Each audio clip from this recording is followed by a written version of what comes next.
السلام علیکم۔ کورونا اور لاک ڈاؤن نے ہر انسان کو ڈاؤن کر کے رکھ دیا ہے۔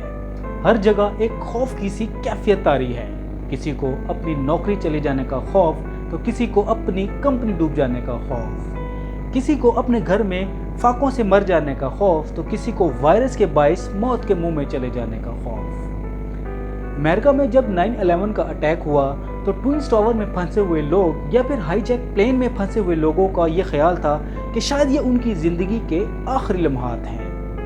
انہوں نے اس زندگی کے آخری لمحات میں جو فون کالز کی، اینی آئیڈیا وہ فون کالز کن کو کی ہوں گی؟ کیا کسی نے وہ فون کال اپنے فائنینشیل کنسلٹنٹ یا بینکر کو کی، یا کسی نے اپنے انویسٹمنٹ ایڈوائزر کو کی؟ نہیں۔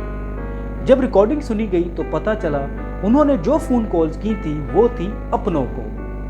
کسی نے اپنے پیرنٹس کو کال کی، کسی نے اپنے ہسبینڈ یا وائف کو کال کی، یا کسی نے اپنے بچوں کو کالز کی۔ اور ان کالز میں انہوں نے یہ نہیں کہا کہ دیکھنا کہ وہ میری نئی والی کار کا خیال رکھنا، یا دیکھنا کہ میری پراپرٹی پر کتنا ریٹرن آیا ہے، یا دیکھنا کہ میری انویسٹمنٹ کا پورا خیال رکھنا۔ نہیں، انہوں نے ان کالز پر اپنوں کو صرف یہ کہا کہ وہ ان سے کتنا پیار کرتے ہیں۔ ٹوئنز ٹاور میں پھنسی ہوئی میلسا نے اپنے ہسبینڈ کو کال کر کے کہا کہ I wanted to let you know I love you۔ یا پھر فلائٹ میں پھنسے ہوئے مارک نے اپنی مدر کو فون کر کے کہا I want you to know I love you very much۔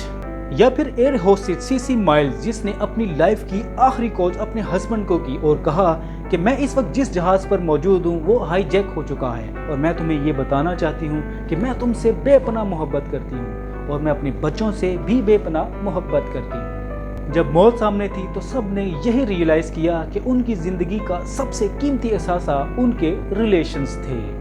بس اتنا ہی کہنا چاہتا ہوں کہ اپنی زندگی کے سب سے قیمتی جائیداد اپنے ریلیشنز کو کبھی کھونے مت دینا، ان کو ٹوٹنے مت دینا، ان کو چھوٹنے مت دینا، ان کا خیال رکھنا۔